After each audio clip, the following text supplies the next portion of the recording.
Recently, we celebrated World Consumer Rights Day, the theme of which was tackling plastic pollution. What are your rights and responsibilities as a consumer? And that's what we'll be discussing on the show tonight. Later on in the show, we'll also be discussing one of the most widely discussed subjects, pyramid schemes and their prevalence in Fiji.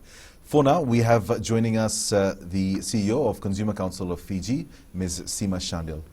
Good evening and thank you for joining us. Good evening, Ziad, and thank you for having me back on the show again. It's good to have you back. Let's first talk about World Consumer Rights Day. The theme was tackling plastic pollution. Could you talk to us about what the Consumer Council of Fiji focused on during World Consumer Rights Day and what that theme means for the average consumer?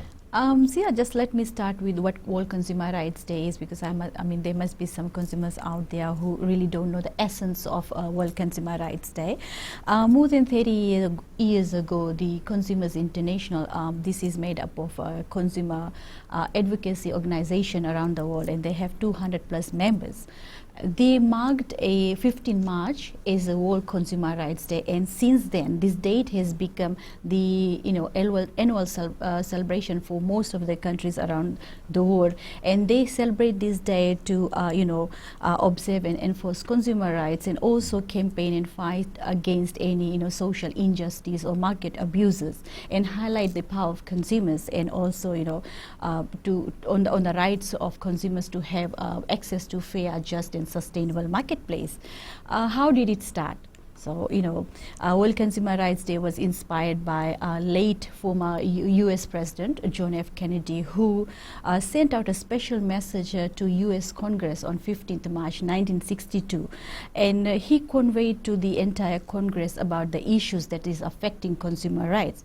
So he was the first, world leader to do so, and that is why it became an important day on Consumer International and all the consumer advocacy's calendar throughout the world. And once these consumer rights were enshrined in the Bill of Rights in US in 1962, we know that Fiji is also a staunch promoter of consumer rights, and the government of Fiji also established a consumer protection and advocacy organization, which has become the household name in Fiji, which is Consumer Council of Fiji. So looking at the theme of this year's World Consumer Rights Day, the global theme is combating plastic pollution, and we'll come to why we have chosen that. And in Fiji, the Consumer Council have actually localized it to eliminating plastic footprint. There were questions raised, why Consumer Council of Fiji is advocating on plastic when actually they should be looking into the rights and interests of consumers. Well, we need to understand that as consumers, we do have rights, but we have 4 responsibilities as well. And one of the major responsibility is, environmental awareness. Which means that as a consumer, we have the responsibility to understand and understand the environmental and other consequences of our behavior or consumption patterns. It is, as consumers, our responsibility, the individual responsibility and the social responsibility to ensure that we safeguard our planet and conserve our natural resources. And as you know, plastic is everywhere and very much ingrained in our life. Can you even imagine your life without plastic? Exactly. With our plastic cups, plastic glasses, because we're so used to it. Right. Our demand for consumption is so high, and that demand influences the production of plastic. And we have noticed that it is becoming unsustainable, right?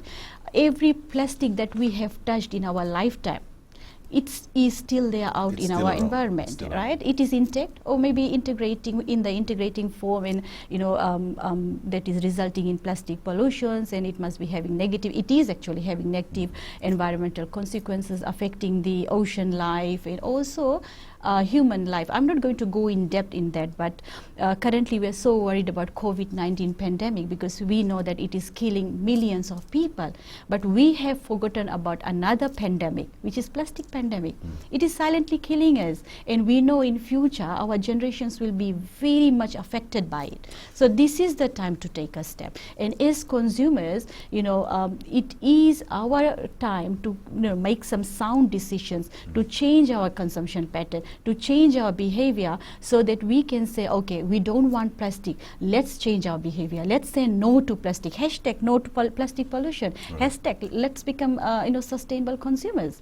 As a nation that's surrounded by the sea, we are very much dependent on our marine life, and as you rightly pointed out, it is affecting us directly. And one of the things that is really important for consumers to understand as well. There was some local studies by University of the South Pacific done, which shows the presence of microplastics in our marine life, and that is food that we are already consuming.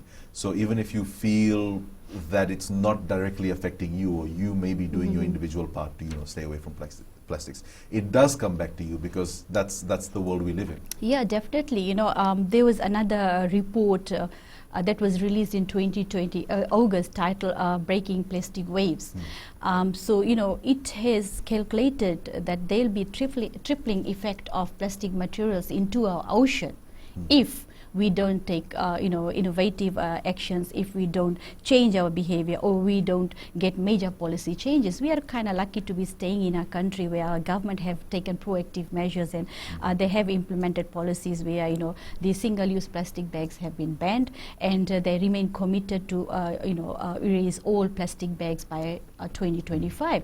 But as I have said, it's not only the government, it is us as well, consumers and other stakeholders, that has certain level of responsibility in making sure that we fight the plastic pollution together. And just going back to that report, there have been some shocking stats that has been revealed. So it says if we don't change our patterns of consumption and production of plastic, by 2050 there'll be more plastic bags than fish in the ocean. And we Pacific Islanders depend so much on the ocean for our livelihoods, right?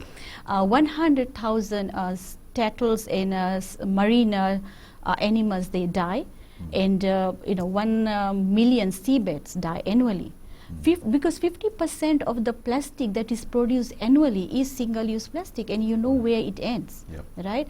And about 15, more than half of the plastic that has been produced in the last 15 years. So you can see, because of our demand, that influences, as we know, the production.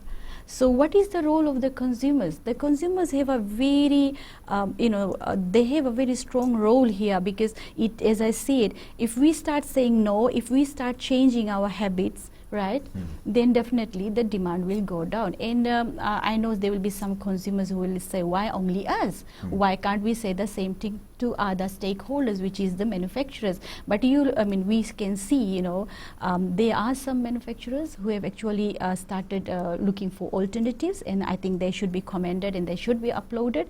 It is an expensive process, I know, and it cannot happen overnight. But moving forward, we can do some innovations, right? And especially for large multinational corporations, the number one incentive is demand from consumers, because these corporations see that the consumers are okay with using these plastics, so there's no incentive for them to switch to other alternative materials. True, yeah. So that's the message of the Consumer Council of Fiji in relation to this year's World Consumer Rights Day, tackling plastic pollution. We'll go to a break, and when we come back, we'll discuss pyramid schemes. Stay with us.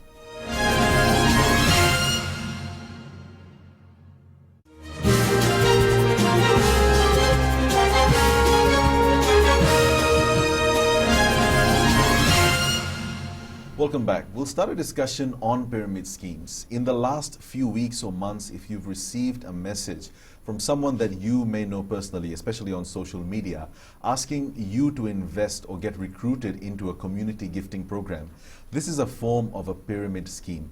And Madam Shandil, let's talk about what a pyramid scheme is in general, because it takes on so many forms. Some people are calling it a scheme, some people are calling it a community gifting program, or a bunch of family members or friends just sharing money or doing something to save up. So what is the definition of a pyramid scheme? Yeah, I think the people of Fiji really needs to understand what pyramid scheme is, because it's out there, it's spreading out like a wildfire in our community. It is simply the fraudulent system of making money, making profits, and it starts by a person whom nobody knows, and they come through social media, and they start recruiting people. So it is done on the basis of recruiting people, and then the initial promoters ask those people to recruit the other set of people, and the cycle goes on. So the initial ones that is recruited in the scheme are asked to make some upfront payment, and that payment is between 10, I have seen in Fiji it's between $10 to $200. That is the initial payment that has been asked by the people in order to get into the scheme. So when we say pyramid, it's a pyramid scheme. There is a promoter on top, and then slowly people get into the scheme, and then there are few people at the bottom. So what happens is, as the money comes in, the promoter gets the largest chunk of the share. He or she moves out, and then certain people people are then recruited again, and it just goes on. That cycle goes on. And you know why this is happening? It is nothing new, right? It has been happening, but because millions and thousands of people have have lost their job because of this COVID-19 crisis, so it can be said that pyramid scheme is on rife now, and it is a very easy way of these people to use this crisis to profiteer. And there are some people out there who want to make quick cash. But as I have said, that on Facebook you will see pages coming up saying that do you want to make quick cash? You can make money by staying at home. You can make money by recruiting other people. Please contact us. So when initially, as you rightfully said, messages are being sent via Facebook or other social media platform, so they will ask you, do you want to make money? And I was just going through one message which is said, you may pay $20 in week 0, and you will make $6,380, which is very attractive. Almost too good. Yeah, too good to be true, but it probably is. And then this is how they convince people and then lure them into the scheme. And to my surprise, Ziad, I've just come to know that it is very rife in Lambasa. Somebody just called my staff this morning, a family member, saying that I want to recruit you in the scheme, and they say this is not pyramid scheme, this is just a group operating, as you rightfully said, gifting community, and there is a lot of people who have made $30,000+, but they don't know who made that. It's just a rumor being spread, and just to entice people to get into the scheme. And that's the one thing that you'll always notice when people tell you about it. It's always a friend of a friend or somebody who has received money, not someone within your own circle who has actually received if you ask that question, they don't know who's the person who's promoting it. So they actually don't know who's that person standing on top of the pyramid scheme, and so the person who is at the top, meaning they have initiated the scheme, they Yes. are the person who stands to receive the most amount. They are in the most advantageous position. Exactly. And what people need to understand, this is illegal.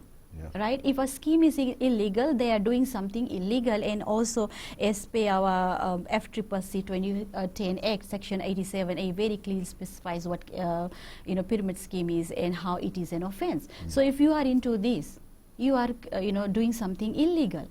And the New Zealand Commerce Commission and the Consumers Affairs of Tonga is in constant liaison with us, because in Tonga, a lot of people have been affected. They have been cheated. Similar situation has been in New Zealand. So we virtually meet, once a month, and we also have ongoing discussions with the FIU. And I think there have been a lot of advocacy, alerts, and awareness being raised by FIU and by Consumer Council of Fiji.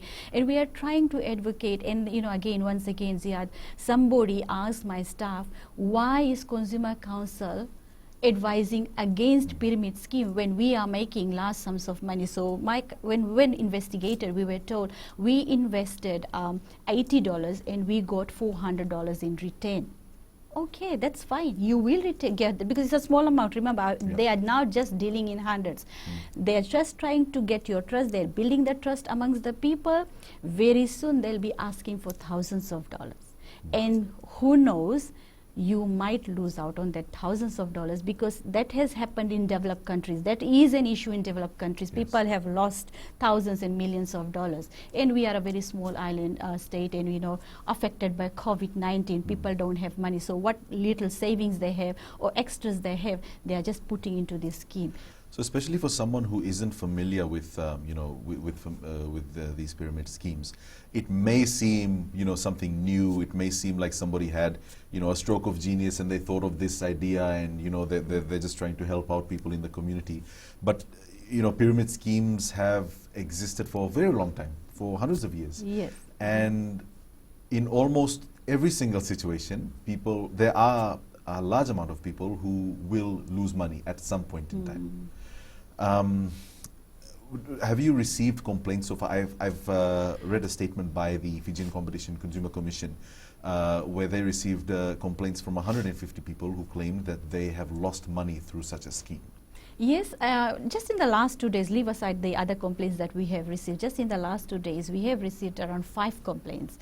And these are the people who were actually were being convinced to join, so they were so concerned, and they're also concerned about other citizens of the country, and they just flagged it to us so that we can investigate. But one thing that people need to remember, it's very hard to track the promoter, as I said, because they come through social media platform. They must be, what they are doing is they are behind the scene, and we actually don't know whether there's a fake profile created, because they are just after the money.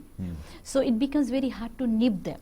How will we then nip them if the money is lost? Like if FCCC is saying they have received so many complaints, it will become hard to track these people. Last week I received a call from one of the senior citizens. He was so worried. He was telling me that most of his relatives are in this scheme, and he's so worried that they might lose out on their cash. So yes, the issue at hand is real. Something needs to be done. I think some proactive measures need to be taken before our Fijians are really harshly lose out on their money. We'll go to a quick break. When we come back, we'll discuss more on pyramid schemes. Stay with us.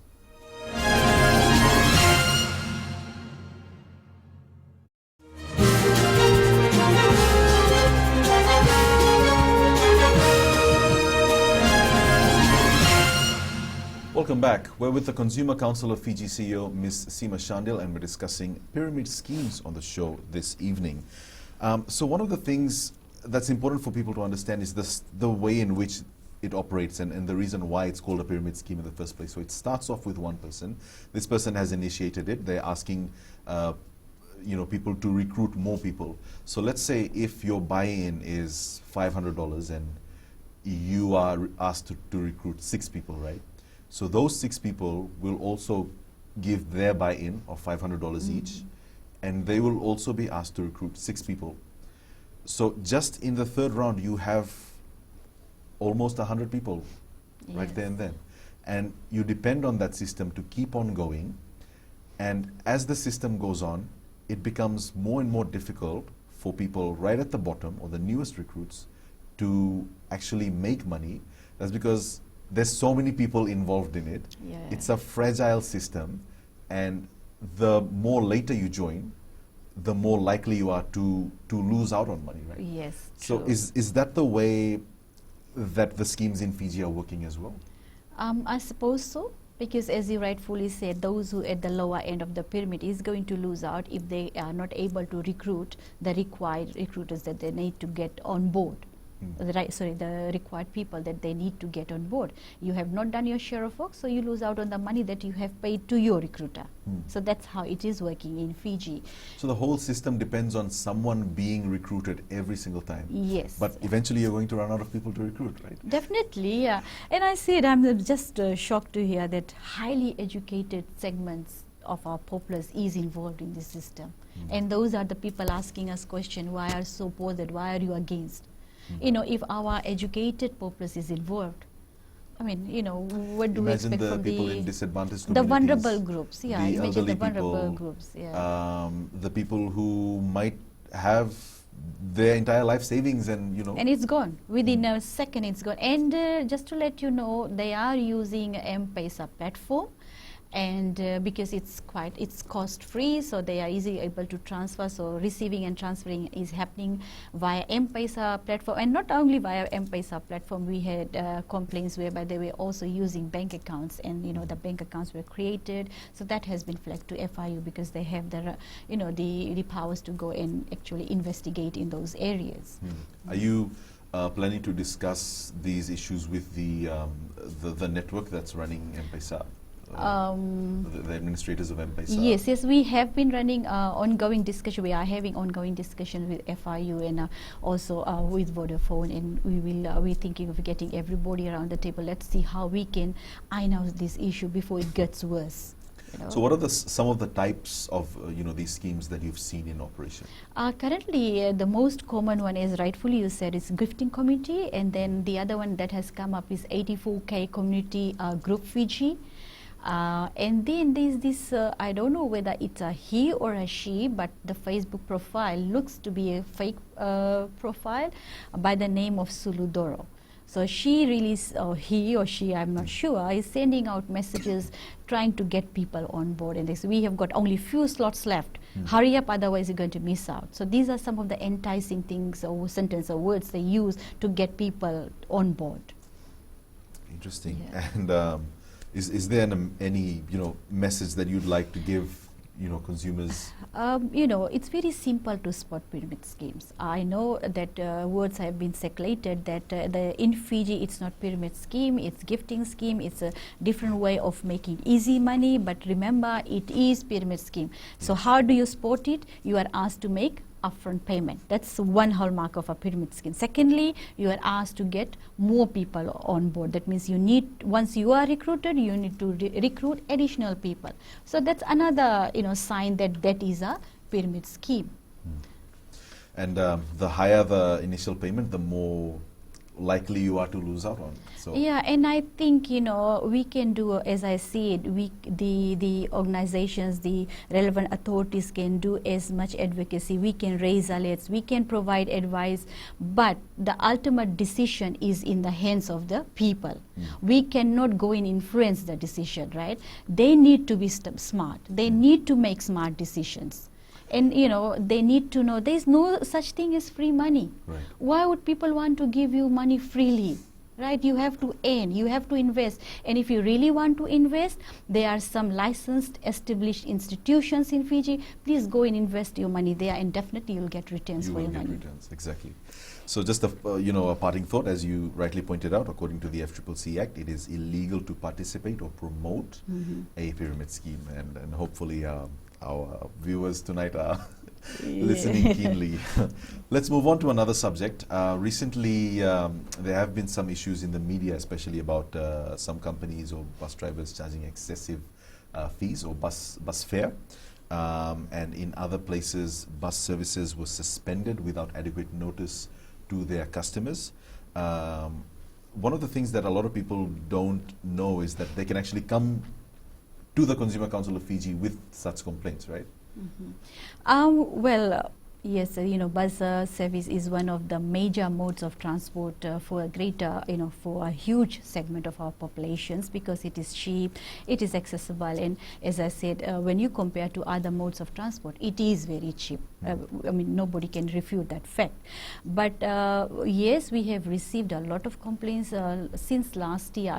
If I have to give you the stats, from January 2020 to date, we have received 109 complaints against the bus industry. And from January 21 to date, around 39 complaints, which is a big number. And most of the complaints are, in regards to bus services, in regards to suspensions without notification.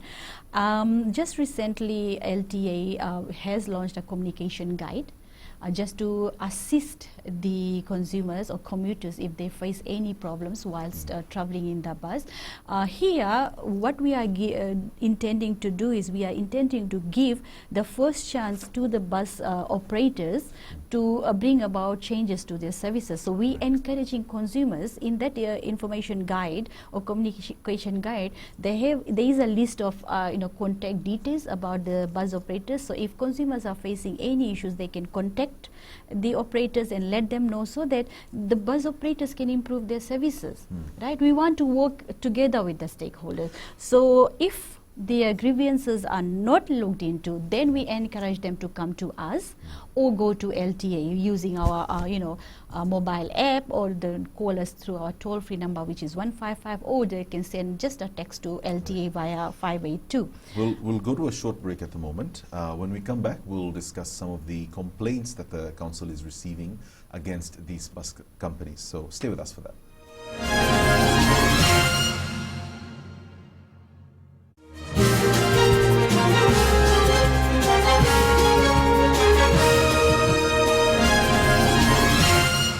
Welcome back. We're with the Consumer Council of Fiji, and the topic of discussion at the moment is the quality of bus services all around Fiji.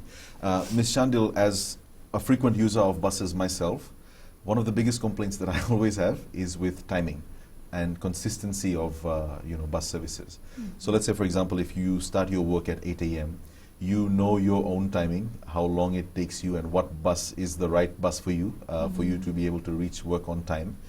And one of the most disheartening things, the most discouraging things about using buses in the first place is when the timing is not consistent.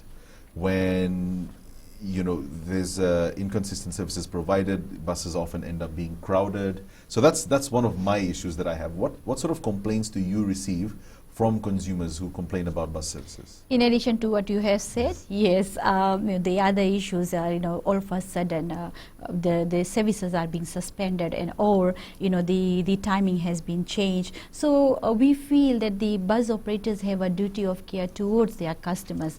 And in instances where there is a change in timing, or if there is a termination or suspension of services, what they need to do is just provide a prompt notification to the customer, so that alternative arrangements can be made. As you have said, that people need to reach to work in a timely manner, and a slight change in the time of bus schedule leads to people reaching their work late, and there are consequences that they face when they reach to work late. Earlier this year, there were news making rounds in the media whereby school students were stranded. This is school students we're talking about. Luckily it was secondary school, but there have been instances where primary school students were left stranded. And parents, when they send their students, they have this system of, they know that there is a system of transport that is going to take their students from the school and drop them safely at homes. But these instances, if it is not communicated well, how will they prepare themselves, right? And that raises the issue of safety of children. So what they need to have is a effective communication strategy in place. So any such changes, they should provide notification or raise alerts to the school heads or to the people, so that people can be prepared and alternative mode of transportation can be arranged for. The council have also discovered, and you will totally agree with me, about the unprofessionalism and the dangerous conduct of drivers. Yes. You must have also experienced this. When you board the bus, you don't even find a seat, and you don't take the seat. The bus is already driven. Yes. And that is again the question of safety of passengers. Think about children, think about the elderly, think about the disabled people. If they can get hurt seriously, that is an area of concern, and we have been flagging these issues to the bus service of providers, right? And we see that continuously happening. Extreme loud music, it is rife. And the bus company I'm talking about. Yes, the nightclub bus company. Yes, you can call that a nightclub bus. And it's a nuisance, not only to the passengers, but it is also a nuisance to the area that they're traveling and the speed they drive the bus at. And we have been receiving numerous complaints from the elderly system in regards to this loud music, because it is, they don't want to hear those, because it according to these elderly citizens, they have medical issues that it really affects them. Right? And another issue that we are extremely worried about is the overcharging of bus fares by the drivers. So different drivers charge different fares for the same destination. How can that be possible with e-ticketing in place? Right. So what the drivers do is they press wrong stages, and then the consumers don't get reimbursed right there and then. Right? If they have just enough to go, from their home to reach their destination and come back, how will they come back? Because already the funds have been utilized. And just recently, but I would like to thank that bus operator. He actually called and had a discussion. Consumer Council raised some issues where the commuters are being imposed with freight charges for carrying luggage with them in the bus. So I understand the issue, but the freight charges just cannot be imposed from anywhere. It cannot be just plucked from the thin air and say, I'm going to charge you between $1 to $5 for the luggage that you are carrying. You need to have a regulated, structured freight charges in place, and then you can apply that. And so at the moment, there's no such structure. So what was actually happening was the drivers deciding how much to charge the commuters. Whilst I understand what the service provider said, that there are some commuters who overload the bus with their farm produce and all, because this is a rural setting we are talking about, and that does not leave space for other commuters to keep stuff. But then again, law is law. They need to follow and abide by the law. So they need to get some structured form of freight charges, and for that they have to make submissions to FCCC, obviously. Just a very final question on the issue of bus services. So if you have realized that you've been overcharged for your fare, for your journey, what can you do? What rights do you have right there and then as a consumer? At that point in time, the drivers will say, we don't have cash to reimburse you, right? They might say, okay, but it becomes very difficult to get the redress. Okay, right. Once it's scanned, the balance is deducted. There is no way that can be reimbursed at that point in time. Yeah, they can always go back, and then there is a process that has to be followed when the reimbursement is done. But it takes time, and some people just have enough to travel on that day, and they might not have enough cash to go and top up the balance. I mean, people have those situations. They have financial difficulties, and we need to understand that. Let's move on to another issue that the Consumer Council of Fiji has been advocating on.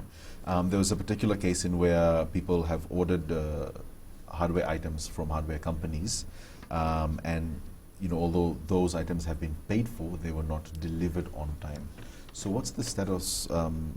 What rights do consumers have if items paid for partially or full payment are not delivered by the supplier? Well, the rights to redress, right? They have that rights, but sometimes traders refuse to provide the redress because they have taken large sums of money from the consumers. Yes, we have received, like from January to date, we have received around, I would say since January 2020, to date, we have received around 86 complaints worth $82,000 of such complaints, whereby hardware traders are taking in cash with the promise that they are going to deliver the items, which they fail to do so. It may be lack of their logistic planning, or there is less of accountability within the organization. But why do consumers have to suffer? If you know that you don't have things in possession and you won't be able to supply in the agreed time frame, do not take the cash. Right? So there was a case that backdates to August 2020. Since that consumer is very patient, I would say. They waited until January, and after with getting tired of all the false promises and assurance, then only they approached the council for intervention. I mean, that should not be the case. Consumers should not be forced to come in and seek intervention by the council because they have paid for it. They should be provided with the services which they fail to do, and this is mostly for the northern division.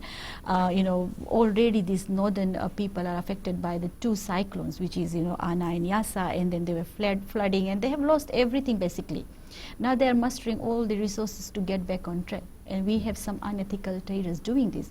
Whilst I understand sometimes it is beyond their control, but it cannot be every time, right? And this kind of delay is unacceptable. It is not acceptable.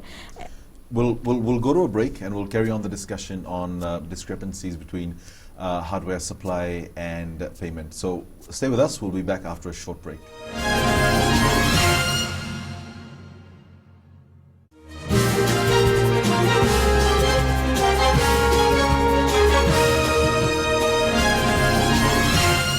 Welcome back. As we discussed in the previous segment before the break, a lot of consumers are complaining to the Consumer Council of Fiji about having paid for hardware supplies but not having received them. Ms. Shandil, what do you think is the responsibility of traders here? Traders, when they are accepting money, the responsibility of them is to supply the items in a timely manner, because there are customers who are waiting to complete their construction work, and it is not moving forward because the supplies are not there. If you can't, let them know, right? Tell them that you don't have these things in supply, so that they can go around and buy items from another trader who actually have these items in supply. For consumers, it's very important when you buy anything from them, because we have seen that sometimes what happens is they lose their receipts, because when it's time to seek redress, it's important to have a receipt. And also, they give dockets, right? They call it dockets, right? So that documents need to be there with each and individual items very clearly stipulated in that docket, right? The document, I would say, so that if there is any issue, we can use that as an evidence to get appropriate redress for the consumers. Recently, if we can move on to one of the press statements that the Consumer Council released just a few days ago on the need for people to adequately and really thoroughly check their bank statements. What's the issue there, and are you receiving a lot of complaints about that? Yes, so we just received one complaint from a very frustrated consumer. Actually, he was a very assertive consumer, so he was going through his bank statement, and he found out that $12, an unauthorized deduction of $12 have been made from his account. So it was debited, and nothing was informed by the bank of such deductions made from his account. So he went to the bank, and only to find out that it was done mistakenly, and there were some technical glitches. So he, though his issue was resolved, as a very assertive consumer, he informed the council, because he was worried that there may be other customers who must have been swindled off with the same issue. So upon our investigation, we came to know there were other customers, of the bank that have lost out that $12. That $12 have been debited from the account, and just when we intervened, then it was reversed. So what we think, this is the duty of the banks. If there is technical glitch, I know we are living in an era of technology, and there may be technical glitches, but whose duty is it to rectify and notify to the consumers? It was the bank's duty to do so. If supposedly that consumer had not checked his bank statement, it would have been gone undetected, and the rest of the consumers might not have detected it as well. So because he was quite proactive, and he usually checked his bank statement, that's how he was able to find about it. And so what we are saying, please, if there is technical glitches, it is your duty, the bank's duty, to check, to rectify, and you reverse the transaction, and you notify the customers. Don't wait for the customers to come and flag this issue to you.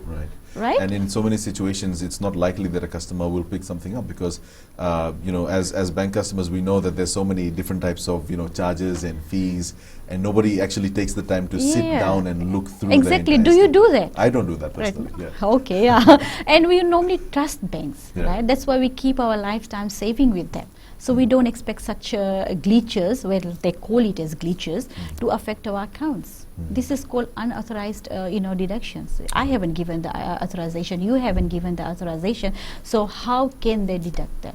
And if there was some glitches, there must have been some movements within accounts. Why were they not able to detect that? Exactly. Yeah? Right. So we're just approaching the end of our show. Your very final message to consumers, seeing as how we're going to go into the holiday season very soon. We've got Holi coming up, we've got Easter coming up, and Ramadan just a few months away, I guess. So is there any message that the Consumer Council of Fiji has for Easter for consumers? Well, Easter is just around the corner, right? Just 2 weeks, I think 2 weeks after which we all will be celebrating Easter, and people must have already started planning. Many will be going out for resorting, they'll be having family functions and everything after coming from church. And with Easter is associated buying of certain items. We always associate certain things that we need to buy with certain festives and occasions, and the same is with Easter. And this is a celebration of positivity, resilience, and community spirit, and people will spend money because they'll have chair services and other things to do. So these are the consumers together and the traders both have responsibilities in when people because there will be large buying going on. As I said, a lot of people will be purchasing. So both the traders have certain level of responsibility towards their consumers, and consumers also have certain level of responsibility. So what can the businesses do? Right? They need to act responsibly because consumers are going to spend a lot of money on buying items. It is their duty to provide quality goods and services to the consumers, and if something goes wrong, please provide redress. Right? If you are an ethical trader, provide them with the redress and provide them things that is of their money's worth. They also need to consider their business models. They need to ask certain questions. Right? Are we demonstrating integrity? Are we demonstrating excellence? Are we demonstrating respect for our customers? Are we obeying the law? Right? These are some of the questions they need to ask. Does my business comply with the company policy, with X of Fiji, right? With the regulatory requirements, right? Does it comply with the consumer rights? These are some of the questions that a business, or ethical or any ethical businesses should ask. And if you are unethical business holder, sometimes we know, we are, as I always say, Consumer Council is not against all businesses. But there are some unethical businesses, right, out there who are always out and about cheating consumers and ripping off the consumers.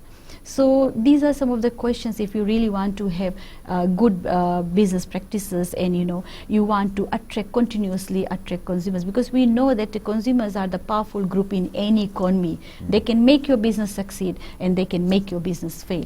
And on the other hand, consumers also have certain responsibility. When you are out and about shopping, as I said, there will be a lot of shopping during Holi and also during Easter. What you need to do is engage yourself into comparative shopping. There may be people saying, oh, we don't have time. But come on, we're living in a digital era, right? Most of the supermarkets, they use social media platform and their website to put specials or advertise their specials. Go and check that. Right? Check that, and then you can end up in a supermarket where you can save money. Stay suspicious. It's always good to have a healthy dose of skepticism while you are shopping. Always be suspicious. Check things twice, 3 times until you are satisfied that you can proceed with buying. Right. And don't let yourself bought with commercialization, because with every, as I said, with every first year there's something tagged. The commercials that comes by will try to influence you that this is very important in order to celebrate this festival. Right. Like for example, Easter. What comes in your mind? It's all the chocolates and the bunnies and the Easter eggs hunt and the cross buns and all those. It's tradition, I understand. But if you don't have money, I think the best way you can celebrate is just be with your families and friends. Yeah. You need to talk, you need to relax, there's so many other things to do with your friends and families, rather than wasting money because of this commercial advertisement that is influencing you, right?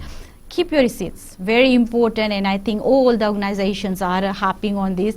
You need the receipt if you need to get a redress, because sometimes as soon as you buy any product, you take it home, you'll see some faults in it, right? Or it stops working. Or you have bought some food items which you realize that it's expired, but you have taken it at home. Or you have paid more than what was supposed to be paid. If you have receipts, you'll be able to seek a redress. Ma'am, it's very timely that you joined us on the show this evening, because so many important issues discussed, and we hope that you as consumers have been able to today to learn something and take something away from our show tonight. But thank you very much for joining us. Thank you, Ziad. And that's all we have for you on the show tonight. Have a good evening.